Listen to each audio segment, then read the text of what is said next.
Hello friends, welcome to study member YouTube channel पर competitive exam की तैयारी करने वाले आप सभी दोस्तों का फिर से स्वागत है। फ्रेंड्स, आज बात करने वाले हैं टॉप 25 फिजिक्स के क्वेश्चन। फ्रेंड्स, यह क्वेश्चन है जो कि स्पेशल एयरफोर्स एक्स ग्रुप के लिए बहुत ही इम्पोर्टेंट है। क्योंकि फ्रेंड्स, इस वीडियो में हम टॉप 25 फिजिक्स के क्वेश्चन के बारे में अध्ययन करेंगे, जो कि इसमें जो है कि friends previous year plus practice set और इम्पोर्टेंट क्वेश्चन को भी इंक्लूड किया गया है। फ्रेंड्स, एक महत्वपूर्ण जानकारी आपको दे देता हूं कि फ्रेंड्स, इससे रिलेटेड हमने एक वीडियो अपलोड किया था जो कि उसमें भी टॉप 25 क्वेश्चन है। फ्रेंड्स, आप उस वीडियो को भी देखिए, क्योंकि फ्रेंड्स यह जो है पार्ट 2 है। अगर आपने पार्ट 1 नहीं देखा तो पहले आप पार्ट 1 देखिए, उसमें भी आपको अच्छी नॉलेज मिलेगी। फ्रेंड्स, बात करते हैं, इसमें पहला क्वेश्चन है। फ्रेंड्स, वीडियो स्टार्ट करते हैं। आप देख पा रहे होंगे क्वेश्चन लिखा हुआ है। इसमें क्वेश्चन है फ्रेंड्स, पहला क्वेश्चन है कि वह बल जो विद्युत को चलाता है क्या कहलाता है। तो इसका उत्तर होगा दोस्तों, आप देख पा रहे होंगे जो लिखा हुआ है। फ्रेंड्स, आप देख पा रहे होंगे इसका उत्तर लिखा हुआ है उत्तर सी, यानी कि विद्युत वाहक बल। तो फ्रेंड्स, क्या है कि वह बल जो विद्युत को चलाता है उसे क्या कहते हैं, विद्युत वाहक बल कहा जाता है। इसका मतलब हुआ फ्रेंड्स, आप माने कि विद्युत को वहन करने के लिए, यानी कि एक स्थान से दूसरे स्थान तक माने भेजने के लिए जो बल होता है उसको क्या कहते हैं, विद्युत वाहक बल। फ्रेंड्स, अगर बात करते हैं कि यह माने विद्युत वाहक बल हुआ, आप इसको इस तरीके से समझ सकते हैं, जिस तरह से ट्रांसपोर्टेशन होता है, यानी कि किसी सामान को एक स्थान से दूसरे स्थान तक ढोने के लिए वाहन की आवश्यकता होती है। सेम उसी प्रकार से हम इसको यहाँ समझ सकते हैं कि अगर माने कि विद्युत को एक स्थान से दूसरे स्थान तक अगर वहन करने के लिए उसमें कौन सा बल की आवश्यकता होती है, तो उसका उत्तर होगा फ्रेंड्स विद्युत वाहक बल। फ्रेंड्स, बात करते हैं अब अगले क्वेश्चन की ओर। अगला क्वेश्चन है फ्रेंड्स, किसी बंद परिपथ में वोल्टेज और विद्युत धारा का अनुपात क्या अनुपात डॉट डॉट रहता है। तो इसका उत्तर होगा दोस्तों, इसका उत्तर होगा, आप देख पा रहे होंगे उत्तर लिखा हुआ है बी, यानी कि समान। यानी किसी बंद परिपथ में वोल्टेज और विद्युत धारा का जो अनुपात होता है वह क्या होता है, समान होता है। फ्रेंड्स, अगला प्रश्न की ओर बढ़ते हैं। प्रश्न संख्या 3 यहाँ पर लिखा हुआ है कि निम्न में कौन गलत है। यानी कि आपको ये दिया हुआ है फॉर्मूला। फ्रेंड्स, यह फार्मूला याद करने के लिए भी इम्पोर्टेंट होता है, क्योंकि यहाँ से प्रश्न बनता है जो कि आपको अभी दिखाई दे रहा होगा। फ्रेंड्स, यहाँ पर है कि P बराबर, ऑप्शन ए में है कि P बराबर I square into R, option B में है P बराबर वी आई, ऑप्शन सी है P बराबर वी स्क्वायर बटा में आर, और ऑप्शन डी है P बराबर आई स्क्वायर बटा में आर। तो इसमें फ्रेंड्स गलत कौन सा है, तो आपको दिखाई दे रहा होगा ऑप्शन डी, यानी कि ये P बराबर आई स्क्वायर बटा में आर इसका राइट आंसर होगा। कि यह नहीं हो सकता है, बाकी सब हो सकता है। यानी P बराबर I square into are, P बराबर वी आई, और P बराबर वी स्क्वायर बटा में आर, ये हो सकता है। फ्रेंड्स, इसका मतलब हुआ है कि P बराबर यानी कि ए, बी और सी, ये तीनों आंसर सही है, जबकि ऑप्शन डी गलत है। अगला प्रश्न है दोस्तों, प्रश्न संख्या 4, जो आपको दिखाई दे रहा होगा।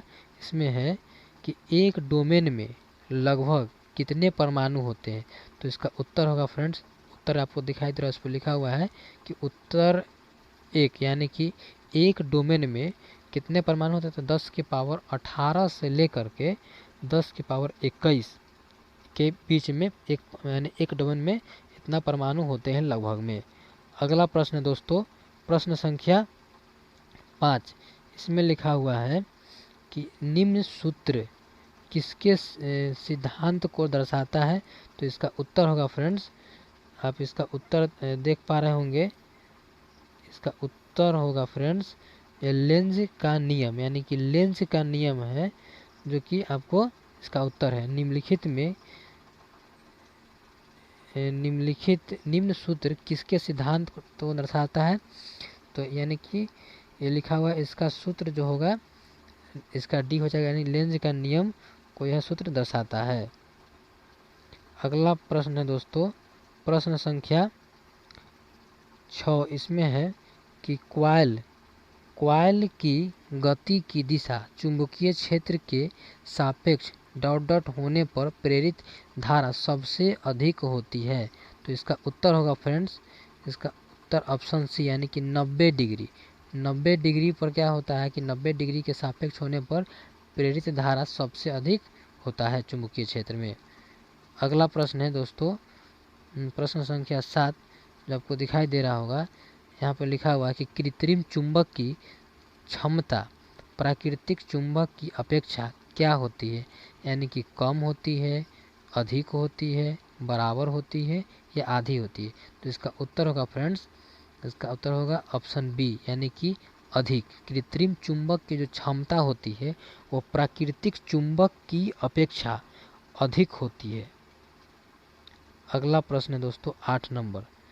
इसमें लिखा हुआ है कि एक चुंबक के आसपास की जगह के लिए शब्द क्या है जहां इसके प्रभाव का पता लगाया जा सकता है? तो इसका उत्तर होगा फ्रेंड्स चुंबकीय क्षेत्र।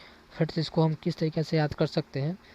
फ्रेंड्स जैसे कि मान लीजिए कि किसी टोला में यानी किसी गांव में हर तरीके की जाति होता है। तो जिस टोला में अगर उस टोला, जैसे मान लीजिए कि किसी टोला में यादव जाति का बहुत संख्या है, तो इसका मतलब है कि उसमें यादव का वर्चस्व रहेगा, यानी कि उसमें यादव जाति का क्षेत्र होगा। सेम इसी तरीके से इसको हम याद कर सकते हैं कि चुंबक के जो आसपास के की जगह के लिए जो शब्द होता है वह चुंबकीय क्षेत्र कहलाता है। तो इसको अच्छा से हम समझ सकते हैं कि चुंबकीय क्षेत्र को दर्शाता है। अगला प्रश्न है दोस्तों 9 नंबर। इसमें है कि निम्नलिखित कौन सा द्रव अनुचुंबकीय पदार्थ है? तो अनुचुंबकीय पदार्थ हो जाएगा फ्रेंड्स ये एल्युमिनियम। फ्रेंड्स इसका एक लॉजिक है, अनुचुंबकीय में क्या होता है कि जिस माने कि तत्व में यानी कि धातु में अगर म लगा हो अंतिम में, देखिए यहाँ म लगा हुआ है, अंतिम में म लगा हो तो क्या होता है? अनुचुंबकीय की श्रेणी में आता है। आगे बढ़ते हैं फ्रेंड्स, क्वेश्चन नंबर है 10। इसमें लिखा हुआ है कि क्षार चुंबक के चारों ओर पैदा हुई चुंबकीय बल रेखाओं की दिशा होती है, माने किस ओर दिशा होती है? तो इसका उत्तर होगा फ्रेंड्स, इसका उत्तर होगा ऑप्शन ए, यानी कि चुंबकीय क्षार चुंबक के चारों ओर पैदा हुए चुंबकीय बल रेखाओं की दिशा जो होती है उत्तरी ध्रुव से दक्षिणी ध्रुव की ओर, यानी कि ऊपर से नीचे की ओर, इस डायरेक्शन में होता है। अगला प्रश्न की ओर बढ़ते हैं फ्रेंड्स, प्रश्न संख्या अगला प्रश्न दोस्तों, एक गॉस बराबर होता है, यानी कि कितना टेस्ला के बराबर होता है? तो इसका उत्तर होगा ऑप्शन ए, 10 के पावर -4 टेस्ला के बराबर एक गॉस होता है। अगला प्रश्न है दोस्तों, प्रश्न संख्या 12। इसमें लिखा हुआ है कि प्रतिरोध का मात्रक क्या होता है? तो इसका उत्तर होगा फ्रेंड्स ओम, यानी प्रतिरोध का मात्रक क्या होता है? ओम। अगला प्रश्न है दोस्तों, आगे बढ़ते हैं, प्रश्न संख्या 13। इसमें लिखा हुआ है कि लेंज के नियम निम्नलिखित के संरक्षण के नियम का परिणाम है। तो इसका उत्तर होगा ऑप्शन सी, यानी कि ऊर्जा। लेंज का जो नियम है वह ऊर्जा संरक्षण के नियम का परिणाम है, अर्थात ऊर्जा के संरक्षण पर कार्य करता है। अगला प्रश्न की ओर बढ़ते हैं, प्रश्न संख्या 14 है कि एक लेंस की शक्ति इसकी डॉट डॉट के व्युत्क्रमानुपाती होती है। तो इसका उत्तर होगा फ्रेंड्स ऑप्शन ए, फोकस दूरी। इसका राइट उत्तर क्या होगा? फोकस दूरी। फ्रेंड्स हम लोग जानते हैं कि एफ बराबर क्या होता है? तो r/2, यहाँ पर इससे रिलेटेड है, यानी कि अगर फोकस दूरी जो होती है क्या होती है? तो माने कि वक्रता त्रिज्या की आधी होती है। और ऐसे भी अगर हम बात करें तो क्या होता है कि एक लेंस की शक्ति यानी डायोप्टर में मापा जाता है, तो इसकी क्या होती है, तो फोकस दूरी के बीच समानुपाती होती है। सिंपल सा बात है। अगला प्रश्न की ओर बढ़ते हैं, 15 नंबर। इसमें क्वेश्चन है कि मनुष्यों के लिए श्रव्य ध्वनि की जो आवृत्ति का रेंज कितना होता है, यानी कितनी रेंज होता है। तो इसका उत्तर होगा फ्रेंड्स ऑप्शन नंबर सी। यहाँ पर देखिए, क्योंकि फ्रेंड्स हम लोग जानते हैं कि इसका उत्तर होता है इसका यहाँ पर क्या हो जाएगा, 20 किलो हर्ट्ज से 16 किलो हर्ट्ज से 20 किलो हर्ट्ज के बीच श्रव्य ध्वनि होती है। किसकी, मनुष्य के लिए श्रव्य ध्वनि। अगला प्रश्न की ओर बढ़ते हैं फ्रेंड्स। प्रश्न संख्या है 16। इसमें क्या है कि ध्वनि उत्पन्न होती है, ध्वनि उत्पन्न होती है। तो इसका राइट आंसर होगा फ्रेंड्स वस्तुओं में कंपन होने पर, यानी कि वस्तुओं में कंपन होगा तो ध्वनि उत्पन्न होगा। फ्रेंड्स देखिए, इसमें लिखा हुआ है ऑप्शन ए में है कि किसी पिंड में दोलन होने पर। फ्रेंड्स अगर किसी पिंड को अगर ऊपर से हम दोलन करेंगे तो क्या दोलन होने पर उसमें ध्वनि उत्पन्न होगा, नहीं हो सकता है। ऑप्शन बी में है जो कि ये गलत हो गया। ऑप्शन बी में है लोगों से बात करने पर। क्या लोगों से बात करने पर ध्वनि उत्पन्न होता है, तो नहीं, उतना नहीं होता है। फ्रेंड्स अगला है ऑप्शन सी में दिया हुआ है कि किसी वस्तु के गतिशील होने पर। अब गतिशील होगा तो ध्वनि तो उत्पन्न नहीं ना हो सकता है। अगला है वस्तुओं में कंपन होने पर ध्वनि उत्पन्न होता है। तो फ्रेंड्स इसका राइट आंसर क्या हो जाएगा, वस्तुओं में कंपन होने पर क्या होता है, ध्वनि उत्पन्न होती है। अगला बात करते हैं फ्रेंड्स, क्वेश्चन संख्या 17 में लिखा हुआ है कि किस रंग का तरंगदैर्ध्य सबसे कम होता है। तो ऑप्शन ए में है लाल का, ऑप्शन बी में है नारंगी का, ऑप्शन सी में है नीला और ऑप्शन डी है बैगनी। तो इसका राइट आंसर होगा फ्रेंड्स ऑप्शन डी, और ये ए बी सी गलत है। फ्रेंड्स बात करते हैं कि किस रंग का तरंगदैर्ध्य सबसे कम होता है, तो बैगनी का। फ्रेंड्स इसको किस तरीके से याद कर सकते हैं, देखिए फ्रेंड्स अगर तरंगदैर्ध्य की बात करें, तरंगदैर्ध्य की बात करें तो सबसे अधिक लाल रंग का होता है। और बाकी कुछ भी पूछ ले इसके अलावा, आवृत्ति पूछ ले, विचलन पूछ ले, जो भी पूछ ले, इसके अलावा सब क्या होता है, लाल का कम होता है। और जस्ट इसका विपरीत होता है कि अगर बैगनी रहेगा तो माने बैगनी का क्या होता है कि तरंगदैर्ध्य सबसे कम होता है और बाकी सब क्या होता है, अधिक होता है। यानी कि लाल और बैगनी में क्या होता है, यही चीज़ को हमको समझना है। अगर लाल का तरंगदैर्ध्य अधिक है तो बाकी सब इसका कम होगा। अगर बैगनी का तरंगदैर्ध्य कम है, इसका बाकी सब क्या होगा, उच्च होगा।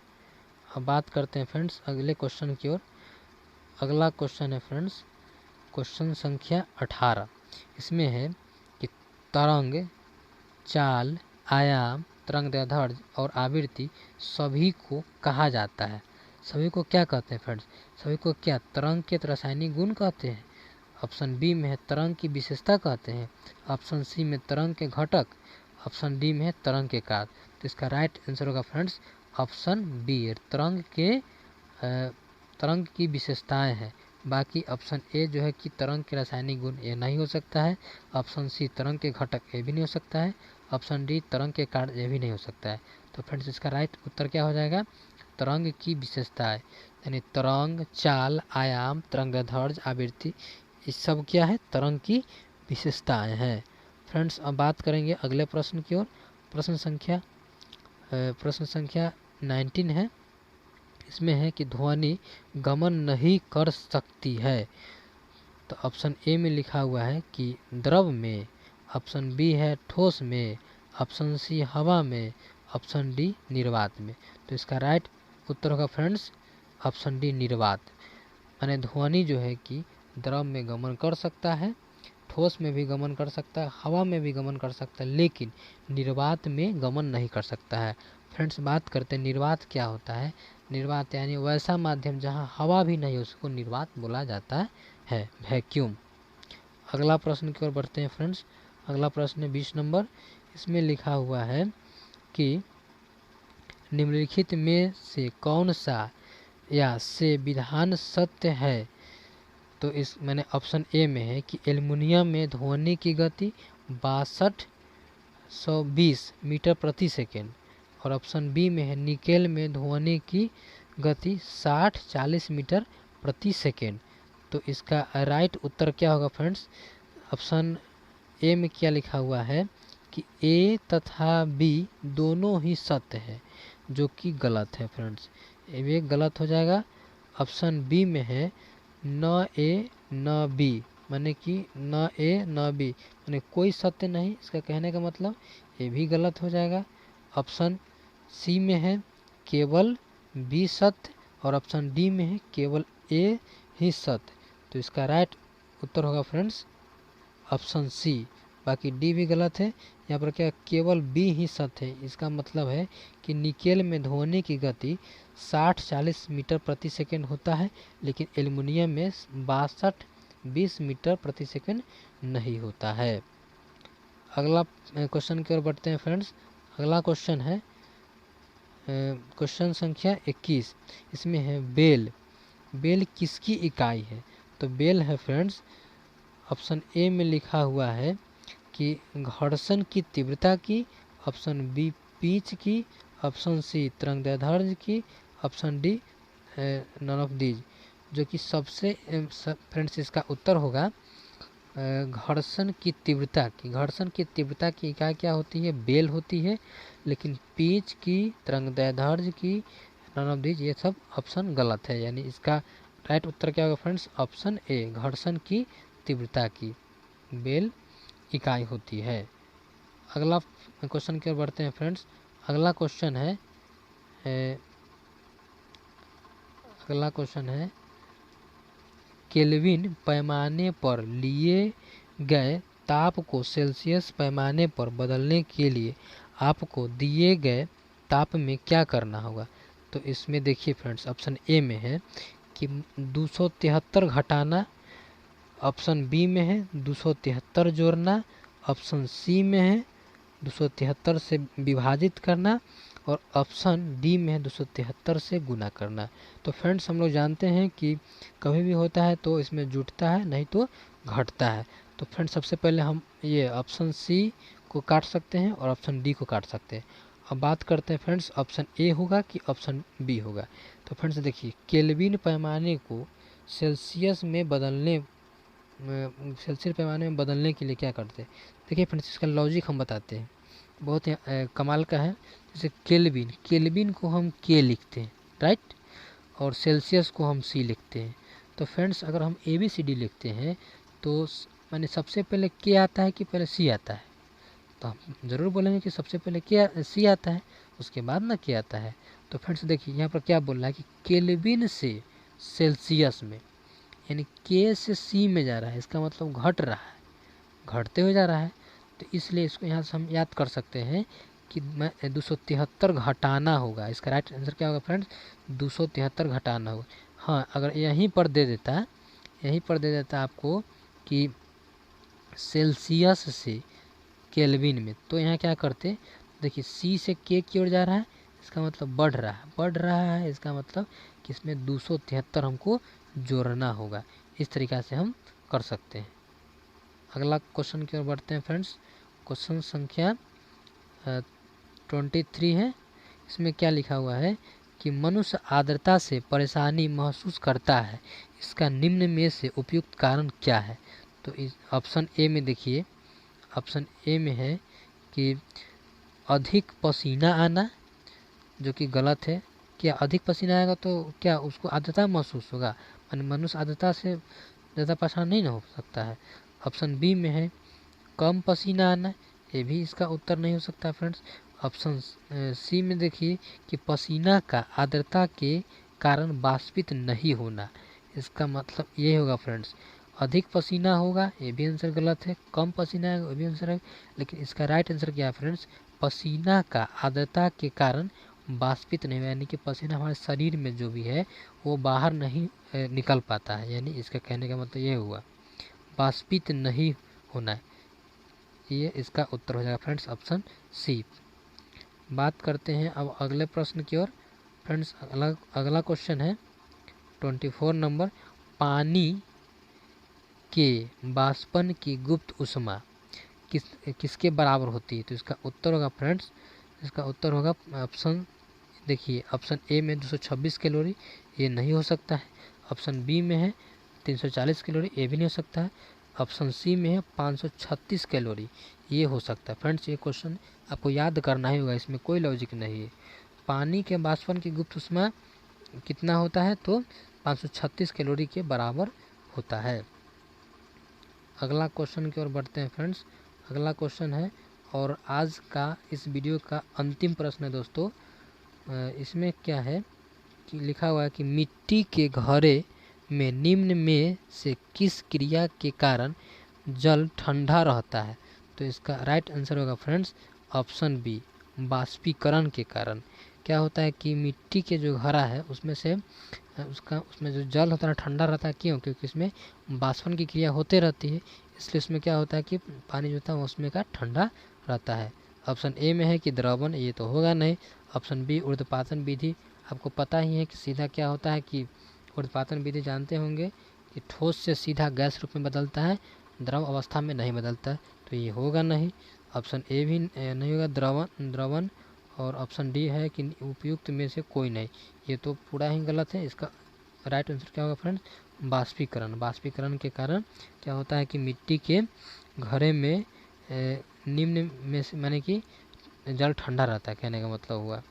तो फ्रेंड्स आशा करता हूँ कि आपको यह वीडियो अच्छा लगा होगा। अगर अच्छा लगा होगा तो फ्रेंड्स आप एक लाइक कर दीजिए इस वीडियो के लिए, और इस वीडियो को ज़्यादा से ज़्यादा अपने दोस्तों में शेयर कीजिए ताकि आपके दोस्त को भी इसका फ़ायदा मिल सके। फ्रेंड्स अगर वीडियो अच्छा लगा है तो आप इस चैनल को सब्सक्राइब भी कर लीजिए, और सब्सक्राइब करने के बाद बेल आइकन नोटिफिकेशन को भी दबाकर ऑल कर लीजिए ताकि आपको वीडियो का जो भी अपलोड किया जाएगा उसका नोटिफिकेशन आप तक पहले पहुंच जाए। तो फ्रेंड्स मिलते हैं अगले वीडियो में, तब तक के लिए जय हिंद,